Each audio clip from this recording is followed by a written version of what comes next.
Hello everyone, क्या हाल चाल। Welcome to my channel. So guys, ये कैसे हो गया कि 16 अक्टूबर को होने वाला था कोर्स लॉन्च और आज कैसे वीडियो आ गई।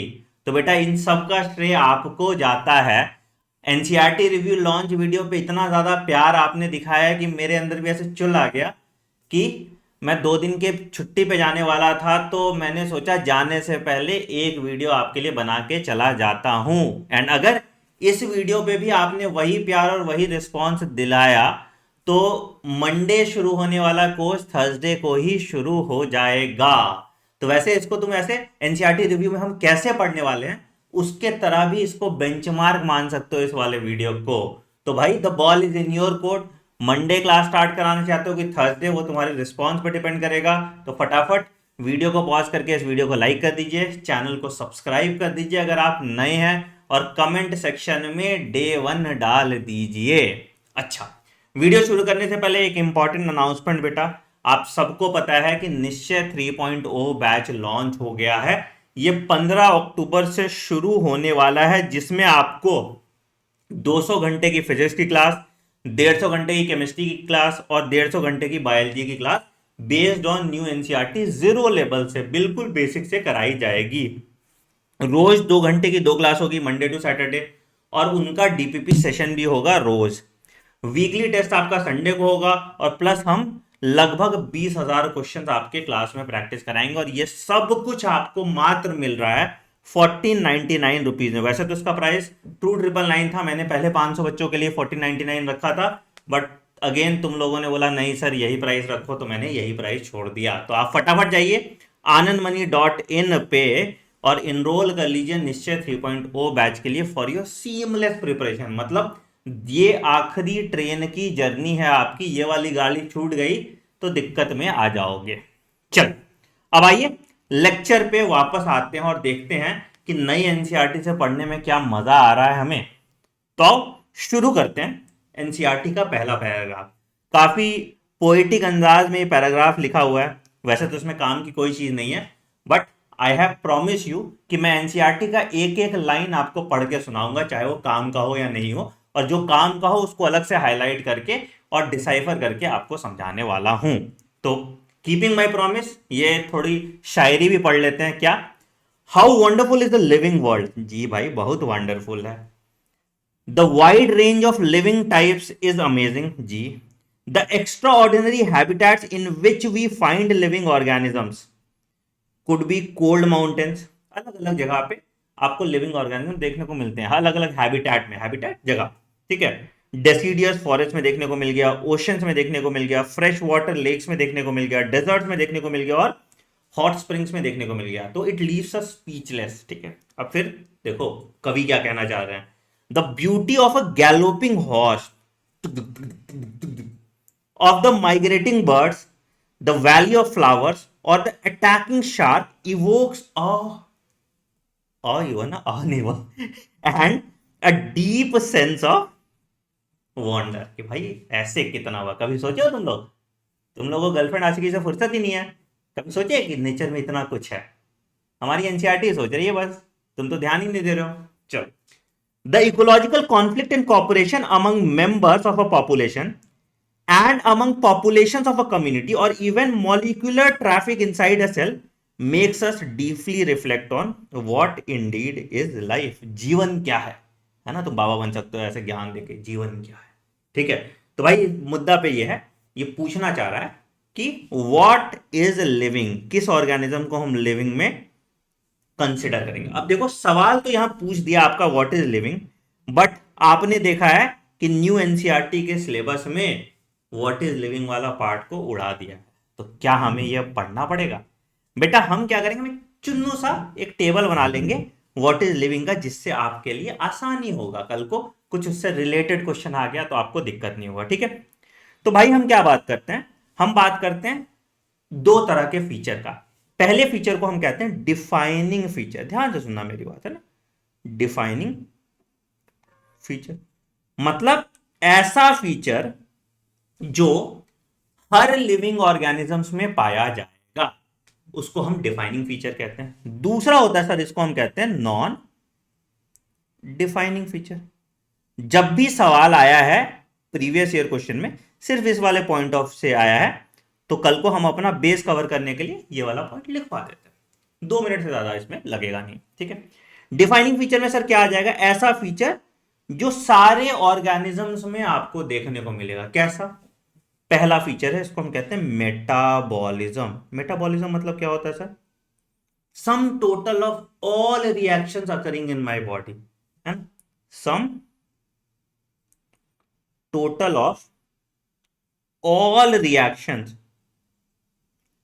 अकरिंग, जो मैं लिखता जा रहा हूं तुम लोग भी लिखते जाओगे, इन माय बॉडी। क्या कहते हैं इसको? Metabolism. Metabolism is equal to catabolism. Catabolism breakdown वाला रिएक्शन होता है, और एनाबॉलिज्म तुम्हारा एडिशन वाला रिएक्शन होता है। कोई चीज टूट रहा है तो कैटाबॉलिक रिएक्शन बोलेंगे, कोई चीज जुड़ रहा है तो उसको हम एनाबॉलिक रिएक्शन कहेंगे, तो इसको हम एनाबॉलिज्म बोल देते हैं, ठीक है सर। तो पहला चीज कंप्लीट हो गया, दैट इज मेटाबॉलिज्म। मेटाबॉलिज्म क्या है सर? डिफाइनिंग फीचर है, ठीक है। दूसरा सर कौन सा डिफाइनिंग फीचर है?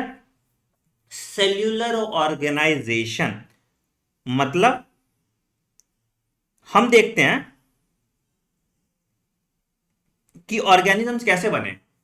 सेल्यूलर ऑर्गेनाइजेशन है, सेल से टिश्यू बना, टिश्यू से ऑर्गेन बना, ऑर्गेन से ऑर्गेन सिस्टम बना, एंड ऑर्गेन सिस्टम से फिर जाके ऑर्गेनिजम्स बनता है। तो सेल्यूलर ऑर्गेनिज्म भी क्या, ऑर्गेनाइजेशन भी क्या है? डिफाइनिंग फीचर है लिविंग ऑर्गेनिज्म के। हर लिविंग ऑर्गेनिज्म में आपको सेल्यूलर ऑर्गेनाइजेशन दिखेगा। जरूरी नहीं है कि वो organ system level of organisation ही हो, कभी किसी में ऑर्गेन लेवल ऑफ ऑर्गेनाइजेशन हो जाएगा, किसी में टिश्यू लेवल ऑफ ऑर्गेनाइजेशन हो जाएगा, किसी में सेल लेवल ऑफ ऑर्गेनाइजेशन भी होगा, ठीक है। और तीसरा और सबसे इंपॉर्टेंट है, इसको हम कहते हैं कॉन्शियसनेस। कॉन्शियसनेस मतलब क्या हुआ बेटा? कॉन्शियसनेस मतलब हुआ अपने इन्वायरमेंट के होने का एहसास। आपको अपने इन्वायरमेंट के होने का अगर एहसास है तो उसको हम कहते हैं कॉन्शियस है आप, है ना? कि मतलब ठंडी लगी, कॉन्शियसनेस है आपका, है ना? तो जो चीज होता है, तो जो एक्सटर्नल इन्वायरमेंट में चेंज होता है उसको हम कहते हैं स्टिमुलाई, ठीक है। और जिसके अगेंस्ट आप रिस्पॉन्ड करते हैं उसको हम कहते हैं रिस्पॉन्स। और इसी दोनों के इंट्रैक्शन को हम कहते हैं कॉन्शियसनेस, ठीक है। तो कॉन्शियसनेस डिफाइनिंग फीचर है for all living organism, but but self consciousness. Self consciousness मतलब क्या हुआ सर? सेल्फ कॉन्शियसनेस मतलब हो गया अपने होने का एहसास। मैं कैसा दिख रहा हूं, मेरे बाल तो नहीं उड़ गए, है ना? मेरे यहां पे पिंपल कैसे आ गया? अब एग्जांपल लेते हैं, एक एग्जांपल में आनंद, ठीक है, और एक एग्जांपल मेरा पेट, इसका नाम टॉबी है, ठीक है।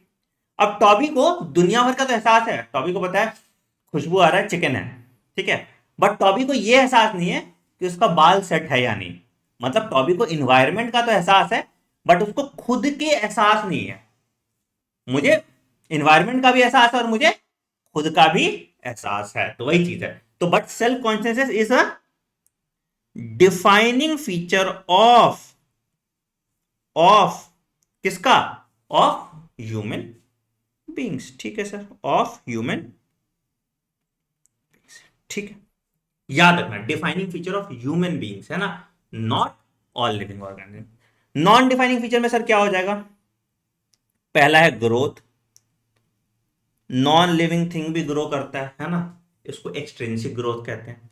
बट अगर हम बात करें इंट्रिंसिक ग्रोथ की, तो इंट्रिंसिक ग्रोथ डिफाइनिंग फीचर हो जाएगा। इंट्रिंसिक ग्रोथ मतलब अंदर से अगर ग्रोथ हो रहा है, अंदर से ग्रोथ हो रहा है तो वो डिफाइनिंग फीचर। तो अगर आपसे सवाल में स्पेशली पूछे इंट्रिंसिक ग्रोथ के बारे में, तो फिर आप बोलो कि कि डिफाइनिंग फीचर है। बट अगर आपसे सिर्फ पूछे ग्रोथ के बारे में, तो आप मत बोलो कि डिफाइनिंग फीचर है, ठीक है। दूसरा, रिप्रोडक्शन भी डिफाइनिंग फीचर नहीं है। क्यों sir?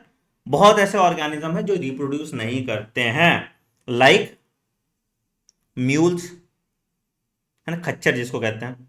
Worker bee, female worker bee जो होती हैं वो रिप्रोड्यूस नहीं करती। और sterile infertile couples, infertile human, कुछ ह्यूमन बींग होते हैं जो बांझ होते हैं, तो वो भी रिप्रोड्यूस नहीं कर पाते किसी कारण से, मतलब बट वो लिविंग है, तो ये क्या है, डिफाइनिंग फीचर नहीं होता है।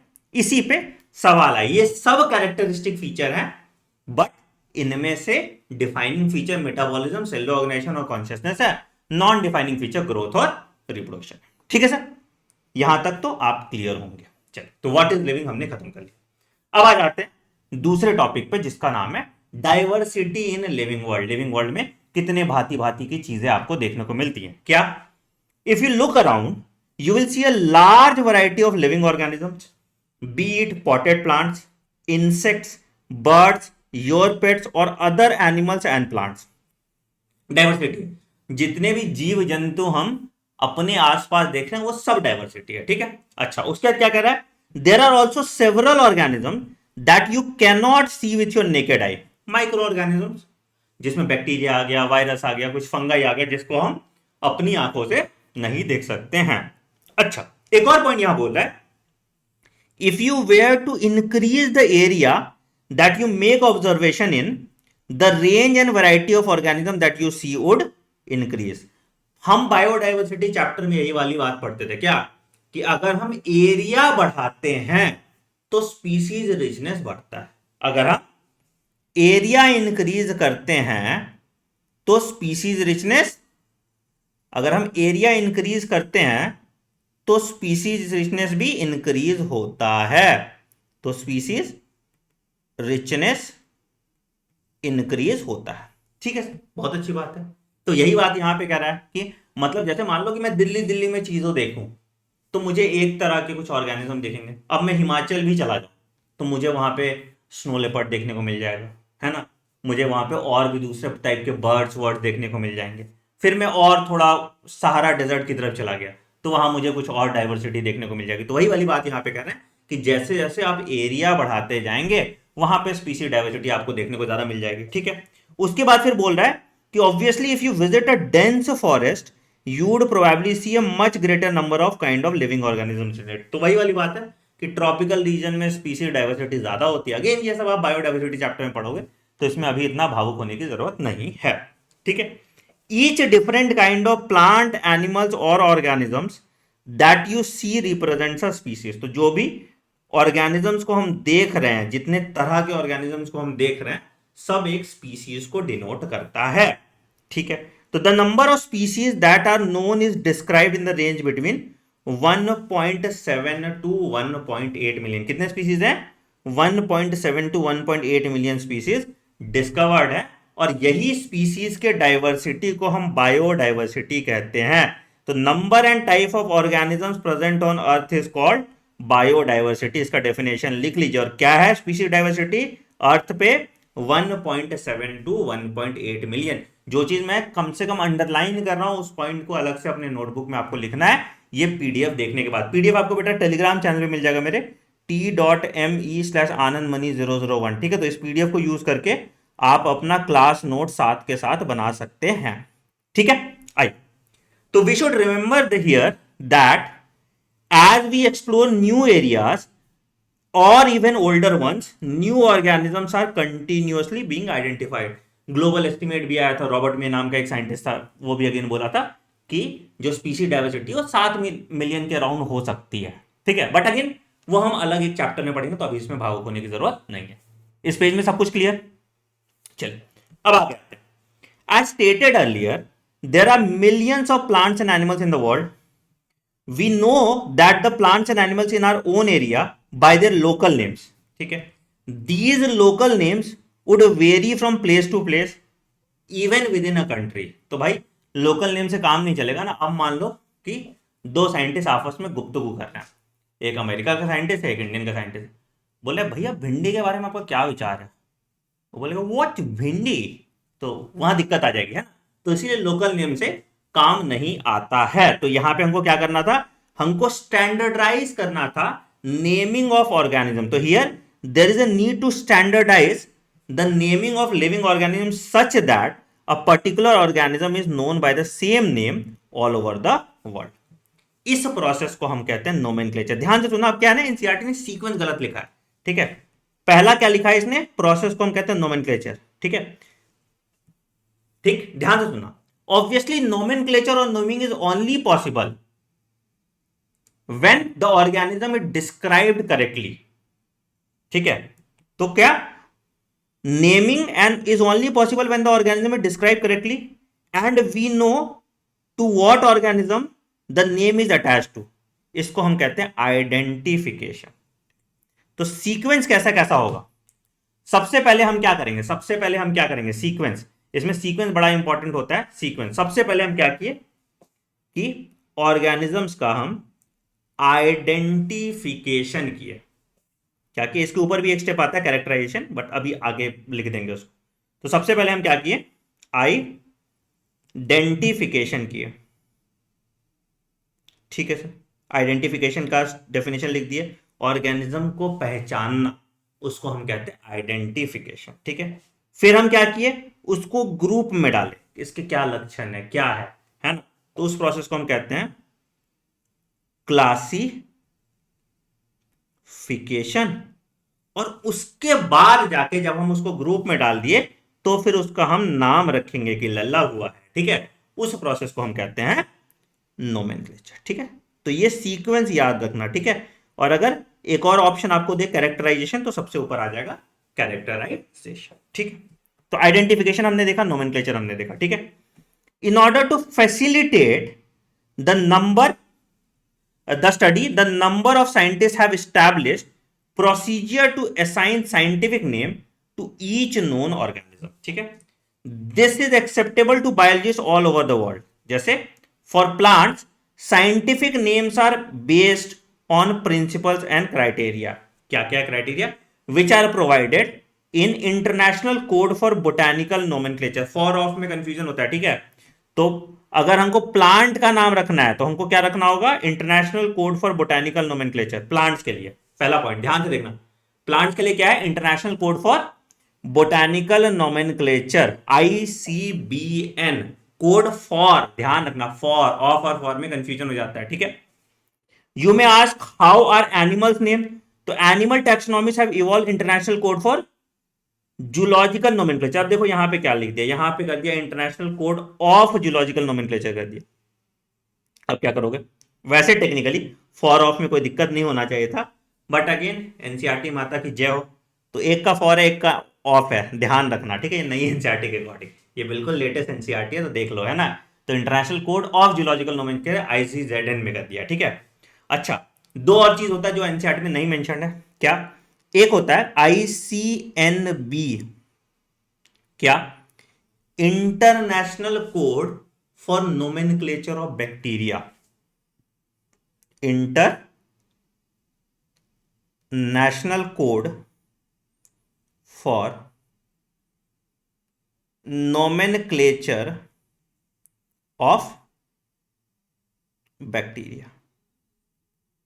और एक और होता है ICVN। ICVN, वी मतलब वायरल, तो international code for viral nomenclature, virus के लिए इंटरनेशनल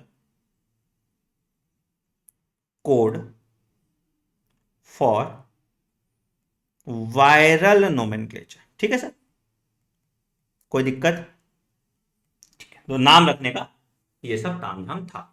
ठीक है, the scientific name ensures that each organism has only one name, है ना, एक ही नाम रहेगा उसका, सब जगह कहीं भी पूछोगे तो उसका घर का नाम चिंटू रहेगा। ठीक है, description of any organism should enable the people in any part of the world to arrive at the same name. This also ensures that such a name has to be used for any other organism. तो यही बात है, ये कह रहा है कि but ये ऐसा नाम ऐसा होना चाहिए कि किसी और ऑर्गेनिज्म के लिए ये नाम नहीं यूज हो, तो नाम रखने में ये भी ध्यान रखना चाहिए, है ना। पता चला चुन्नू बुलाए चार लौंडे आ गए तो दिक्कत हो गया, है ना। तो ऐसा नाम होना चाहिए जो किसी और ऑर्गेनिज्म का नहीं होना चाहिए, मतलब सिर्फ इसी का नाम होना चाहिए। ठीक है, biologists follow universally accepted principles to provide scientific names to known organism. ठीक है, each name has two components. अब हम बात करें अगर बायोलॉजिकल नोमेनक्लेचर की, ठीक है, और जो ये नोमेनक्लेचर होता है दो नाम रख रहा है, तो इस नोमेनक्लेचर को हम कहते हैं बायनोमियल नोमेनक्लेचर। क्या कहते हैं? बायनोमियल नोमेनक्लेचर कहते हैं। ठीक है सर, क्या होता है बाइनोमियल नोमेनक्लेचर में? तो each name has two components. कौन? पहला कंपोनेंट है, इसको हम कहते हैं जेनेरिक नेम, ठीक है, जीनस का नाम। और दूसरा कंपोनेंट होता है, उसको हम कहते हैं specific epithet, specific epithet, species का नाम, ठीक है। और ये दो कंपोनेंट का बना है, इसलिए इसको हम कहते हैं बायनोमियल नोमेनक्लेचर। दो कंपोनेंट का बना है, इसलिए इसको हम कहते हैं बायनोमियल नोमेनक्लेचर, ठीक है। This naming system was given by Carlos Linnaeus. बड़ा इंपॉर्टेंट है, बाइनोमियल नोमेनक्लेचर किसने दिया था? It was given by Carlos Linnaeus. जो मैं ऑरेंज ब्लू पॉइंट से अंडरलाइन जो पार्ट कर रहा हूं स्पेशली, उसको लिखिए अपने कॉपी में, ठीक है, नहीं तो फिर रिवीजन में आपको टाइम लगेगा। तो ये दो कंपोनेंट जो है वो बाइनोमियल नोमेनक्लेचर है। किसने दिया था? कार्लोस लीनियस ने दिया था। इसको हम फादर ऑफ टैक्सोनॉमी भी कहते हैं, लीनियस चाचा को हम फादर ऑफ टैक्सोनॉमी भी कहते हैं, ठीक। It is being practice by biologist all over the world. The naming system has a 2 word format, ठीक है। Let us take an example of mango. अब देखो इसका रूल लिखना पड़ेगा हमें, ठीक है, तो मैं रूल लिख के तुमको देता हूं। तो सपोज मान लो कि एग्जांपल है मैंजीफेरा, ध्यान से सुनना बेटा, इंडिका, ठीक है। तो क्या पहला रूल है कि जो फर्स्ट नेम है वो क्या है सर? इसको हम कहेंगे जेनरिक नेम। और जेनरिक नेम का जो पहला लेटर है, पहला लेटर है वो कैसे है? ये जो है ये कैपिटल लेटर में होगा, ठीक है सर, बहुत अच्छी बात है। दूसरा जो नेम है इसको हम कहेंगे स्पेसिफिक एपिथेट। क्या कहेंगे? स्पेसिफिक, स्पीसीज नेम है, स्पेसिफिक एपिथेट। और इसका जो पहला लेटर हो किस लेटर में है? वो स्मॉल लेटर में, ये पूरा ही पूरा स्मॉल लेटर में, ठीक। तो जेनेरिक नेम, स्पेसिफिक एपिथेट। अच्छा, अगर ये प्रिंटेड है तो इटैलिक्स में होगा, और अगर ये हैंड रिटन है तो कैसा होगा सर? हैंड रिटन है तो इसको हम अंडरलाइन करेंगे, जैसे मैंने अंडरलाइन किया हुआ है, ठीक है। अच्छा, और एक चीज क्या है, साइंटिस्ट का भी नाम आएगा। तो जैसे इसको लीनियस ने लिखा था तो यहां पे लिन आ जाएगा, क्या है? साइंटिस्ट ने। तो अगर SCI, साइंटिस्ट का एग्जाम स्पेलिंग क्या होता है? साइंटिस्ट, साइंटिस्ट पता नहीं, नेम कभी कभी डेटाबेस उड़ जाता है ना। साइंटिस्ट नेम, ठीक है। मैंजीफेरा इंडिका लेन किसके लिए सर? ये मैंगो के लिए। समझ में आया? आई एनसीईआरटी माता पे देख लेते हैं, एनसीईआरटी माता क्या क्या कहती है, ठीक है। तो क्या है भैया? The scientific name of mango is Mangifera indica. Scientific name of mango is Mangifera indica. Clear है यहां तक? ठीक है सर, बहुत अच्छी बात। Let us see how the binomial nomenclature works. In this case the Mangifera represent the genus, Mangifera represents genus, while indica represents a particular species or a specific epithet, ठीक है सर, क्लियर है। Other universal rules क्या क्या? तो क्या? Biological names are generally written in Latin. Why Latin? Because Latin is a dead language, तो इसमें कोई परिवर्तन नहीं होता है। डेड लैंग्वेज मतलब अब यूज नहीं करता, कोई लैटिन बोल नहीं रहा है तो कोई परिवर्तन नहीं होगा। It is a dead language, इसलिए लैटिन यूज होता है, ठीक है। And is written in italics, ठीक है, अगर प्रिंटेड है, ठीक है। और अगर हैंड रिटन है तो क्या होगा? अंडरलाइन करेंगे, ठीक है। तो दे आर लैटिनाइज्ड और derive from Latin irrespective of their origin. तो सारा भी साइंटिफिक वर्ड जो है आपको लैटिन में देखने को मिलेगा। First word biological name represent the genus, second component specific epithet, ठीक है। Both the words when hand written are separately underline और printed in italics to indicate their Latin origin. क्यों करता है? To indicate their Latin origin. Hand written या italics में इसलिए लिखा गया है to indicate their Latin origin. इस पे सवाल आया हुआ है, ठीक है।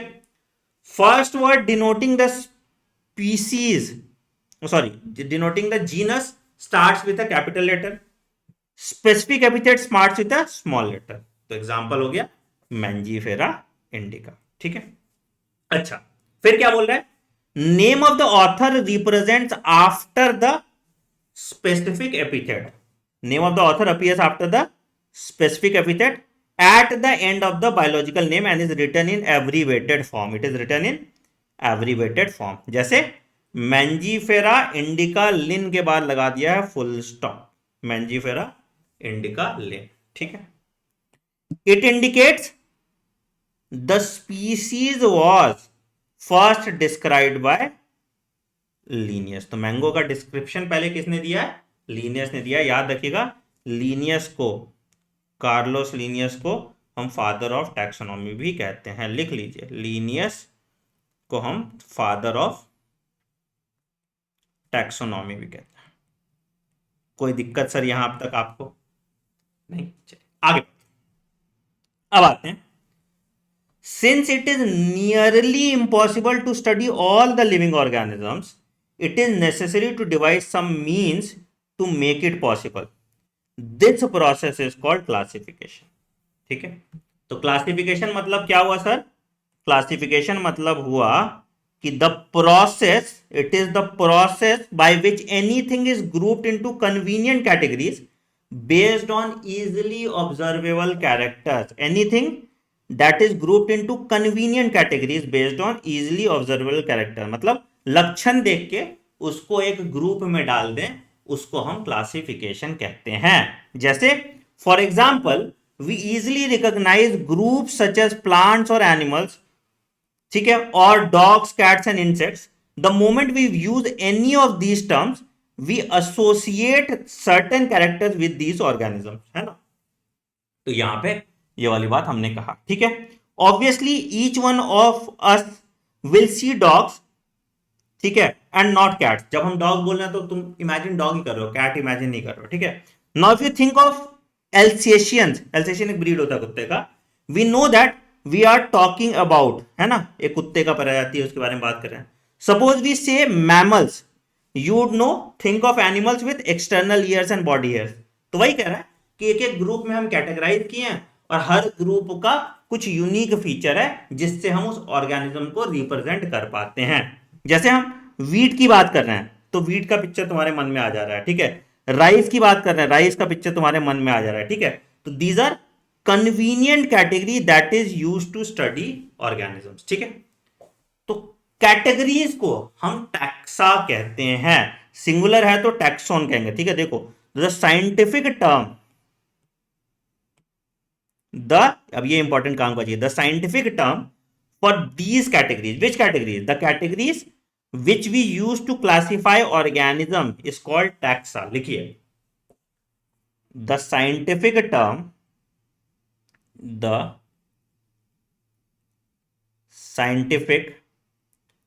term for categories which we use to क्या classify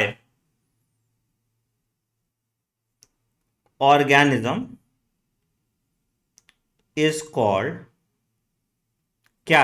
टैक्सा, ठीक है। और अगर इसका सिंगुलर है तो क्या कहेंगे उसको? टैक्सॉन। सिंगुलर है तो क्या कहेंगे इसको? टैक्सॉन, ठीक है सर। बढ़िया, आगे। तो here you must recognize that taxa can indicate categories at different level. Plant also forms a taxa, wheat is a taxa. तो taxa अलग अलग कैटेगरी, अलग अलग लेवल का हो सकता है ना। हम हायरार्की जब देखेंगे तो हमें समझ में आएगा किस किस लेवल का कैटेगरी होता है।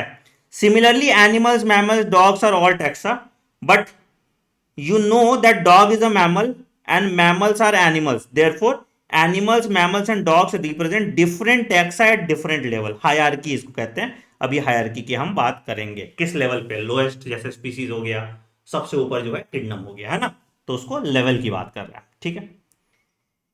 Hence, based on characteristics, all living organisms are classified into different taxa. तो बेस्ड ऑन कैरेक्टरिस्टिक्स, समझ में आ रहा है? Based on characteristics all living organisms are classified into various taxa. तो अगर हमको कैरेक्टराइजेशन भी करना पड़ेगा तो यहां पे कहां आएगा बताओ? यहां पे कहां आएगा बताओ? तो आइडेंटिफिकेशन के बाद यहां पे आ जाएगा कैरेक्टराइजेशन, और उसके बाद आ जाएगा क्लासिफिकेशन, और फिर नोमेनक्लेचर. किसी किताब में तुमको कैरेक्टराइजेशन पहले भी है, वो ये सोचता है कि कैरेक्टर देख के ही तो तुम आइडेंटिफाई करोगे, तो इसलिए. बट दोनों आंसर, दोनों अप्रोच सही है. ठीक है, ठीक है सर. आगे, तो this process of classification is called taxonomy. तो कैरेक्टराइजेशन के बेसिस पे अगर हम क्लासिफिकेशन कर रहे हैं तो उसको हम टैक्सोनॉमी कहते हैं. ठीक है, अच्छा. एक्सटर्नल एंड इंटरनल स्ट्रक्चर, ठीक. Along with the structure of cell, development process and ecological information of an organism is essential to form the basis of modern taxonomic studies. क्या क्या क्राइटेरिया है? पहला, एक्सटर्नल एंड इंटरनल स्ट्रक्चर, ठीक है. दूसरा, structure of cell. तीसरा, development process. और चौथा, इकोलॉजिकल इंफॉर्मेशन. ठीक है. वैसे अब उसके बाद अगर और टैक्सोनॉमी आगे पढ़ोगे तो फिलोजेनेटिक रिलेशनशिप भी आता है, इवोल्यूशनरी इंफॉर्मेशन भी आता है. तो यहां पे एक और ऐड कर दो, फिलोजेनेटिक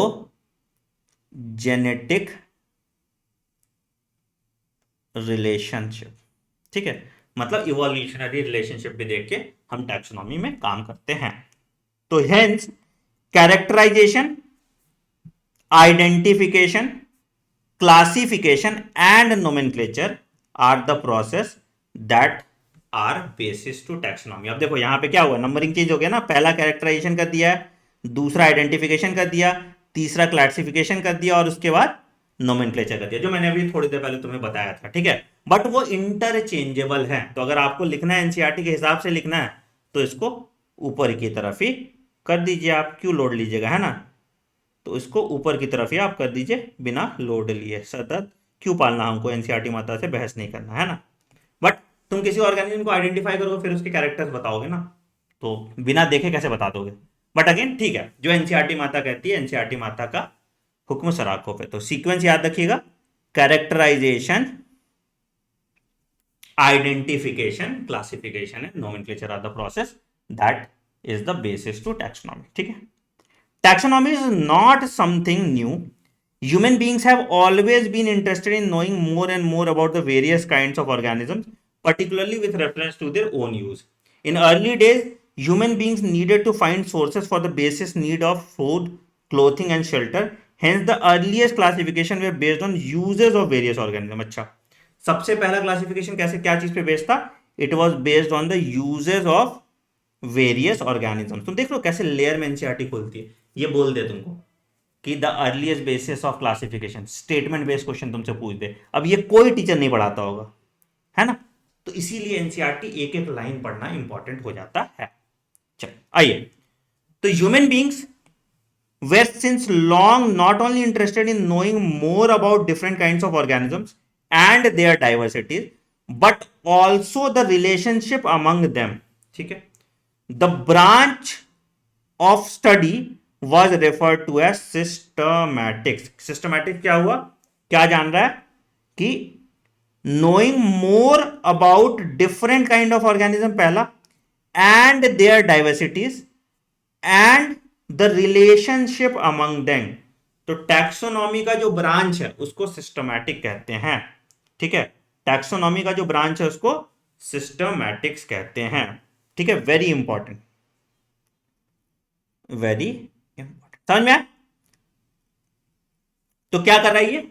ऑर्गेनिज्म के बारे में पता कर रहा है, उनके डाइवर्सिटी के बारे में पता कर रहा है, और दो ऑर्गेनिजम्स का आपस में क्या रिलेशन है उसके बारे में भी बता रहा है. ठीक है. The word systematics is derived from a Latin word systema, which means systematic arrangement of organisms. तो सिस्टमैटिक में क्या हो रहा है? कि हम ऑर्गेनिज्म को सिस्टमैटिकली अरेंज कर सकते हैं। तो very important, again second point is also important. Systematic is systematic arrangement of organism, it is derived from a word called systema, ठीक है। Linnaeus used Systema Naturae as the title of its publication, Systema Naturae as the title of its publication. Linnaeus ने किताब लिखा है Systema Natura, Linnaeus ने किताब लिखा है सिस्टमा नेचुरा, ठीक है। अच्छा, क्या the scope of systematic was later enlarged to include identification, nomenclature and classification. अब इसमें कैरेक्टराइजेशन खा गया, इसलिए मैंने बोला था वो इंटरचेंजेबल होता है, ठीक है। Systematic takes into account evolutionary relationship between organism, जो मैंने अभी आपको बताया था, इसको हम फिलोजेनेटिक रिलेशनशिप भी कहते हैं, इसको हम फिलोजेनेटिक रिलेशनशिप भी कहते हैं, ठीक है। फिलोजेनेटिक रिलेशनशिप भी कहते हैं। क्लियर यहां तक? क्लियर यहां तक? किसी को कोई दिक्कत है तो बताइए। चलिए आगे, अब आते हैं टैक्सोनॉमिकल कैटेगरीज, है ना, किस कैटेगरी में हम ऑर्गेनिजम्स को क्लासिफाई कर रहे हैं। तो इसका एक नेमोनिक्स होता है पढ़ने के लिए, बचपन में मुझे मेरे टीचर्स ने बताया था, मैं भी तुम्हें बता देता हूं, वैसे कुछ दिक्कत है नहीं, ठीक है। सबसे हाईएस्ट,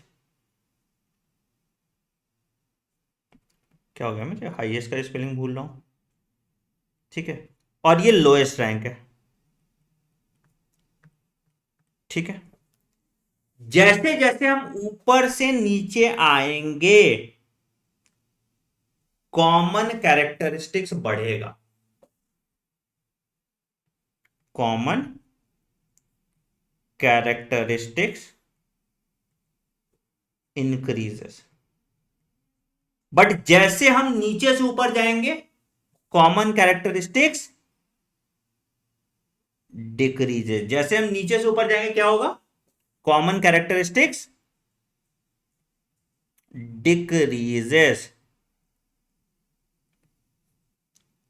ठीक है सर, ठीक है। तो कैसा कैसा है, कैसे याद रखोगे, तो ऐसे हमने बताया था कीप पॉट्स क्लीन। वैसे तुमको इसको पढ़ने के लिए निमोनिक चाहिए तो भाई शर्म करो, ठीक है, मैं निमोनिक से थोड़ा अगेंस्ट रहता हूँ, बट ठीक है, मरता क्या ना करता, करना पड़ेगा पापी पेट के लिए, अनपढ़ बच्चे भी तो देख रहे होंगे। और फैमिली गेट्स सिक, है ना, तो के से किंगडम, पी से फाइलम, सी से क्लास, ओ से ऑर्डर, एफ से फैमिली, जी से जीनस और एस से स्पीसीज, ठीक है। तो फाइलम होता है एनिमल्स के लिए और डिवीजन यहां पे होता है प्लांट्स के लिए। फाइलम होता है एनिमल्स के लिए और डिवीजन यहां पे कहां होता है सर, प्लांट्स के लिए डिवीजन होता है। आइए तो देखिए, तो classification is not a single step process but involves hierarchy of steps in which each step represents a rank और कैटेगरी, ठीक है। तो क्लासिफिकेशन में हर स्टेप को हम क्या कहते हैं, रैंक या कैटेगरी कहते हैं, ठीक है। Since the category is a part of overall taxonomical arrangement, it is called taxonomic category, ठीक है। और जिस सीक्वेंस में अरेंज है उसको हम टैक्सोनॉमिकल हायरार्की कहते हैं। हायरार्की होता है ना, बॉस कौन है, चपरासी कौन है, तो ऊपर से नीचे तक, तो उसको हम हायरार्की कहते हैं, ठीक है। Each category is referred to as a unit of classification and represents a rank and is commonly termed as taxon. वही मैंने बोला था, ईच कैटेगरी को हम टैक्सा कहते हैं, अगर सिंगुलर है तो टैक्सॉन कहते हैं। तो ईच कैटेगरी जो है वो एक टैक्सॉन है, ठीक है। Taxonomical categories and hierarchy can be illustrated by an example.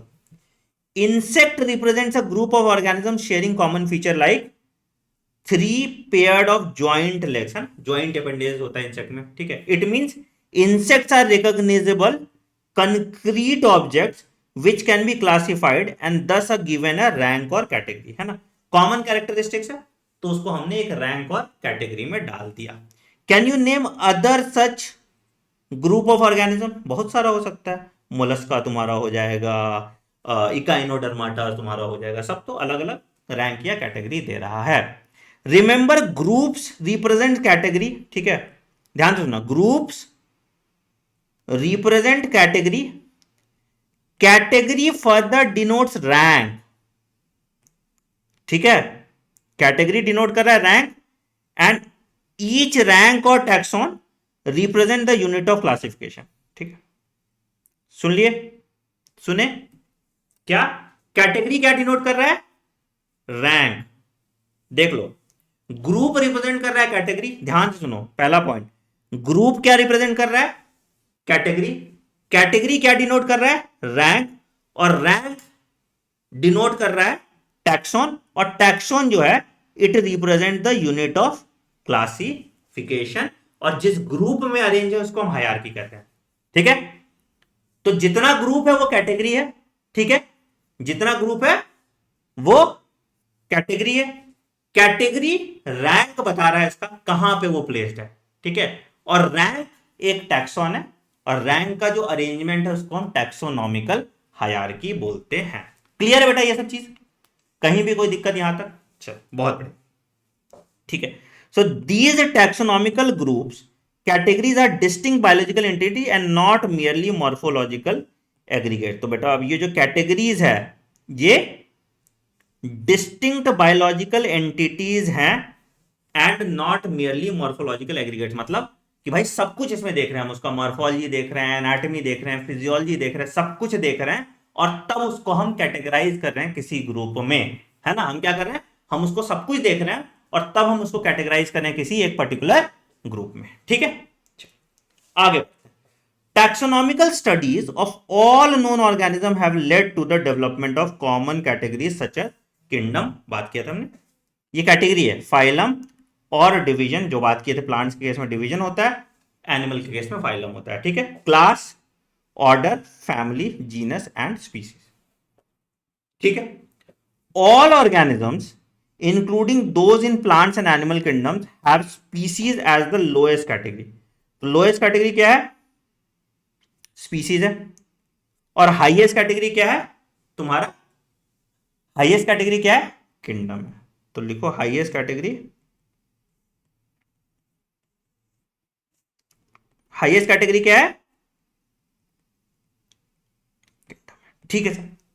Now the question you may ask is how to place an organism in various categories. The basic requirement is the knowledge of characters of an individual in a group of organism. एक individual का character बताओ, उसके basis तो हमने characterisation किया और फिर उसको क्लासिफाई किया, ठीक है। This help in identifying similarities and dissimilarities among the individuals of same kind of organisms as well as other kind of organisms, ठीक है, ठीक है सर। अब आप एक एक करके देखते हैं टैक्सोनॉमिकल कैटेगरीज, ठीक है। Taxonomic studies consider a group of individual organisms with fundamental similarity, सबसे ज्यादा कॉमन कैरेक्टर स्पीसीज में होगा, है ना, जो एक स्पीसीज है उनमें सबसे ज्यादा कॉमन कैरेक्टर्स होगा, सबसे ज्यादा कॉमन कैरेक्टर, लोएस्ट रैंक है, सबसे ज्यादा कॉमन कैरेक्टर जो है वो किस में देखने को मिलेगा, स्पीसीज में, ठीक है।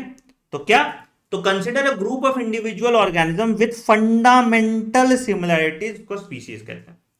One should be able to distinguish one species from other closely related species, one species from other closely related species, कैसे, जैसे हम एग्जांपल ले रहे हैं, क्या, let us consider Mangifera indica, mango है, सोलैनम ट्यूबरोसम आलू, पोटैटो, साइंटिफिक नेम सबका याद कर लेना, मैंजीफेरा इंडिका मैंगो है, सोलैनम ट्यूबरोसम सर क्या है, आलू, पोटैटो, ठीक है, एंड पैंथेरा लियो क्या है, लायम, ठीक है।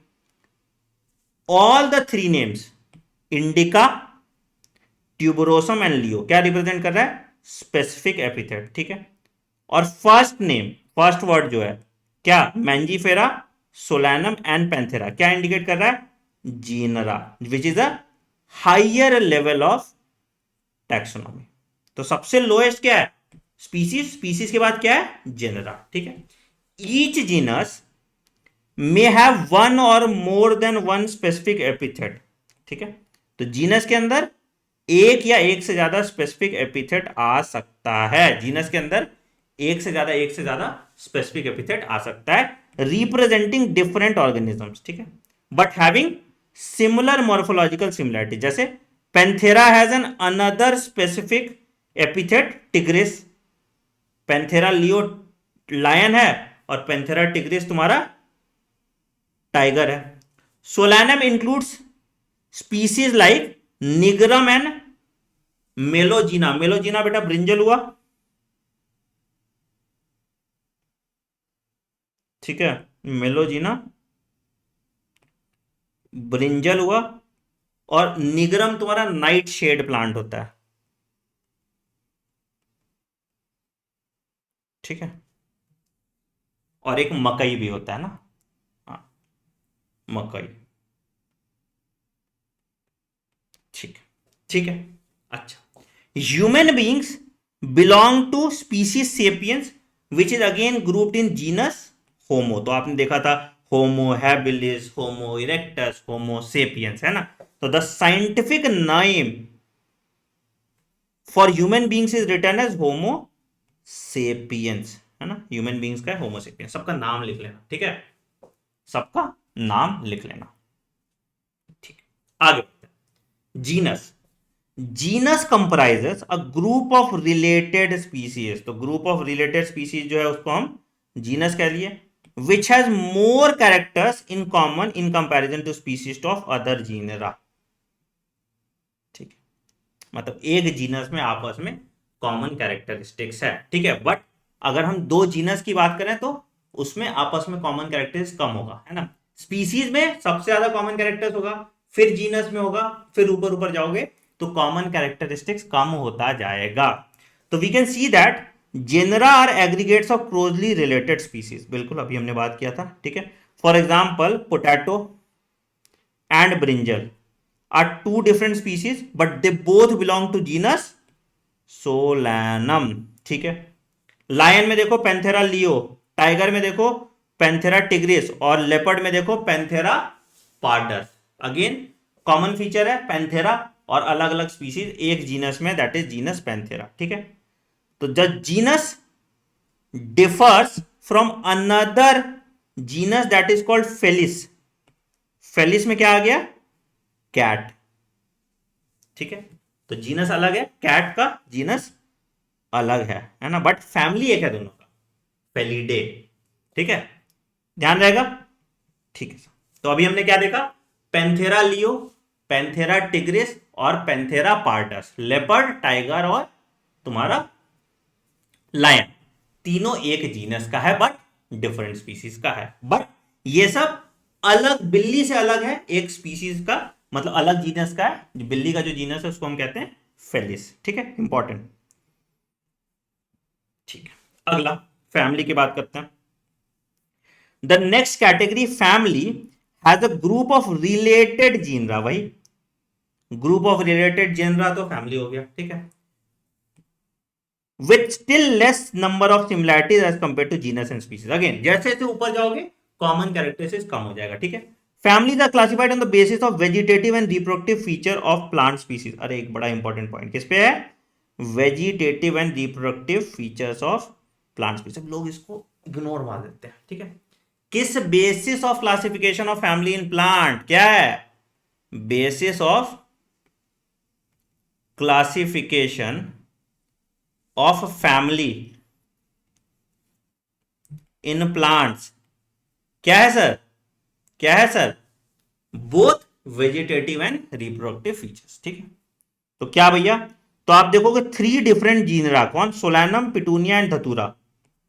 सोलैनम, पिटूनिया और धतूरा एक फैमिली में आता है, कौन सा फैमिली है सर, सोलानेसे, ठीक है।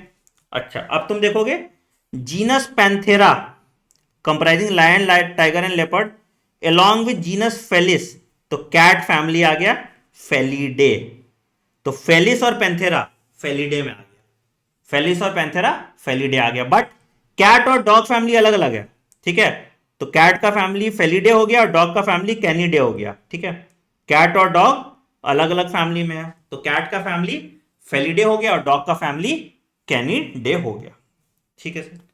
ऑर्डर की बात करेंगे तो ग्रुप ऑफ फैमिलीज तुम्हारा ऑर्डर हो जाएगा। तो seen earlier category like species genus and families are based on number of similar characters, order and other higher taxonomies are identified basis and aggregates of characters. ठीक है, order being a higher category is assemblage of families which exhibit fewer similar characters. तो family खूब सारा जोड़ दो तो क्या बन गया, order. The similar characters are less in number as compare to different genera include a family. ठीक, अगेन वही वाली बात है, स्पीसीज से जीनस, जीनस से फैमिली और फैमिली से ऑर्डर। ठीक है, plant family like Convolvulaceae Solanaceae are included in order Polemoniales. इस पे सवाल आया हुआ है, कौन कौन सा प्लांट फैमिली है, कॉन्वुलेसे एंड सोलानेसे, किसमें आया है, पॉलीमोनियल्स। वेरी इंपॉर्टेंट, प्लीज इसको अलग से लिख लीजिएगा, ये पीवाईक्यू था। ठीक है, अच्छा अब क्या, कार्निवोरा में, ऑर्डर कार्निवोरा में तुम्हारा फेलिडे और कैनिडे दोनों आ गया, कैट और डॉग फैमिली दोनों, फेलिडे और कैनिडे दोनों किसमें आ गया, कार्निवोरा में आपका आ गया। इसको भी लिख लीजिएगा अलग से, अगेन ये नाम सारे एक चार्ट बनाइए, जो जो मैं पेन से लिख रहा हूं बेटा उसको हाईलाइट करके अंडरलाइन करके अलग एक नोटबुक में लिखिए, बहुत इंपॉर्टेंट है। ठीक है, तो ये ऑर्डर अपना हो गया। क्लास बात करेंगे तो क्या हुआ भैया, the category includes related order class, जैसे order Primata comprising monkey gorilla and गिवन is placed in class mammal along with order Carnivora. तो प्राइमेटा और कार्निवोरा को दे दिया हमने क्लास मैमेलिया में। क्लास मैमेलिया है अदर ऑर्डर्स ऑल्सो, बिल्कुल बहुत सारे ऑर्डर मैमल में आएंगे। तो ग्रुप ऑफ ऑर्डर तुम्हारा क्या बना है, क्लास। और क्लास के बाद आ जाएंगे फाइलम। तो class comprises animals like fish, amphibians, reptile, birds along with mammals. तो ये सारे क्लास हैं, फिशेस, एम्फीबियंस, रेप्टाइल्स, एव्स और मैमल्स। तो ये सब फाइलम किस में आ जाएगा, ये सब फाइलम कॉर्डेटा में आ जाएगा। तो all these are based on common category presence of notochord and dorsal hollow neural system, ये हमने पढ़ा है एनिमल किंगडम में। तो इसको किसको किसमें इंक्लूड कर रहे हैं हम, फाइलम कॉर्डेटा। ठीक है, this is included in phylum Chordata. In case of plants classes with few similar characters are assigned a higher category called division, higher category call division. तो प्लांट में तुम्हारा डिवीजन होगा और एनिमल्स में तुम्हारा phylum. फिर आते हैं kingdom. All organisms belonging to various phylum are assigned to highest category called kingdom. Animalia is the classification of system of animals, Plantae is the classification for all the plants. ठीक है, तो 5 kingdom classification हम देखते हैं, R H Whittaker ने दिया था। क्या क्या था, मोनेरा, प्रोटिस्टा, फंगाई, प्लांटे और एनिमेलिया। ठीक है, the taxonomical categories from species to kingdom has been shown in ascending order starting from species. ठीक है, these are broad categories, however taxonomists also have developed a subcategory in this hierarchy to facilitate more sound and scientific placement of various taxa। तो यहाँ पे sub species भी आ जाता है, जो और ज्यादा नैरो डाउन करता रहेगा तुम्हारा विथ मोर कॉमन कैरेक्टरिस्टिक्स। ठीक है, तो हाईएस्ट रैंक किसका है, किंगडम का, लोएस्ट किसका है, स्पीसीज का। तो टक टक टक टक टक टक टक कर लोगे तो ग्रुप ऑफ स्पीसीज जिनरा हो गया, ग्रुप ऑफ जीनस फैमिली हो गया, फिर ऑर्डर हो गया, फिर क्लास हो गया, फिर फाइलम हो गया और फिर किंगडम हो गया। क्लियर है यहां तक, बड़ा। अब एक एनसीईआरटी माता का टेबल है, थोड़े दिन में वो देखोगे और उसको याद करना पड़ेगा, उसका कोई उपाय नहीं। और क्या क्या याद करना है मैं बता दूंगा तुमको, देखने में टेबल भारी लगता होगा बट जब तुम पढ़ोगे तो तुमको बड़ा इजी लगेगा। क्या, the taxonomic categories from species to kingdom have been shown in ascending order, बता ही दिया तुमको।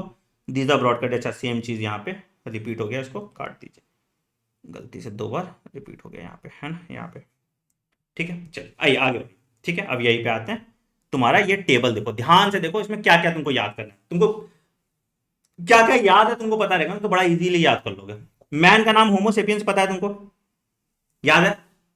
हाउस फ्लाई मूसा डोमेस्टिका पता है, मैंजीफेरा इंडिका और ट्रिटिकम एस्टिवम। ठीक है, तो जीनस और स्पीसीज नेम तो तुम बता दोगे, जीनस बता दोगे, होमो, मूसा, मैंजीफेरा और ट्रिटिकम। ठीक है, ठीक है सर। अच्छा, मैन, ऑर्डर प्राइमेट्स में आते हैं हम, प्राइमेटा, क्लास मेमेलिया पता है हमको और कॉर्डेटा पता है। ठीक है, यहां तक दिक्कत नहीं है। ठीक है, अच्छा यहां पे हाउस फ्लाई में डिप्थेरा, क्लास पता, ऑर्डर, क्लास इंसेक्टा और आर्थ्रोपोडा, ये भी इजी है आपको पता है।